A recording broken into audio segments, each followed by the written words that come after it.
My attitude needs continual adjustment. My attitude needs continual adjustment. Because the truth is, sometimes your attitude during the morning or whatever period is going to be one way, but that doesn't mean you settle into it for the entire day or for the entire period. Maybe it's before a new experience and you're feeling like, ah, man, I don't know.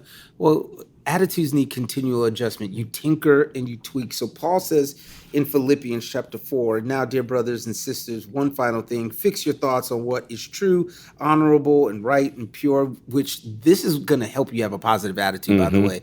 When you fix your mind, you fix your thoughts on these things, lovely and admirable. And he gives you a whole bunch of things. So if you can't find something true or honorable, he's like, well, try something pure.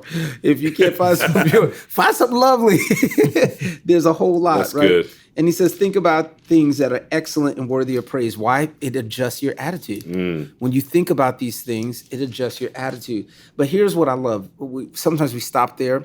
Verse 9, he says, keep putting into practice all you learned and received from me. In other words, you got to keep putting this into practice. It's not easy. Healthy is hard. Healthy is really hard to have a healthy mindset, to have a healthy attitude. Sometimes it's hard. So you got to keep putting it into practice, and a positive attitude needs continual adjustment. During the day, sometimes I got to listen to music. Before we started this podcast, we had to turn up to a little bit of music to keep our vibe going.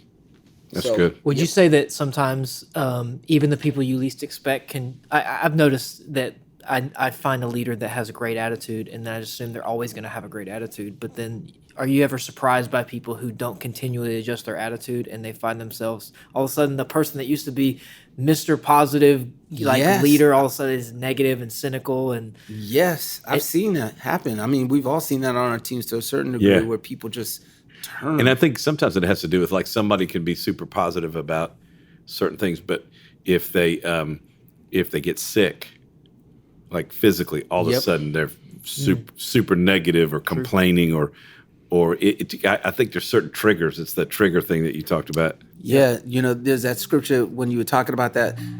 I always think about that scripture: a little leaven leavens the whole lump. Like sometimes just a little bit of something just kind of can get to people and just mess everything up. So I've seen that, experienced it.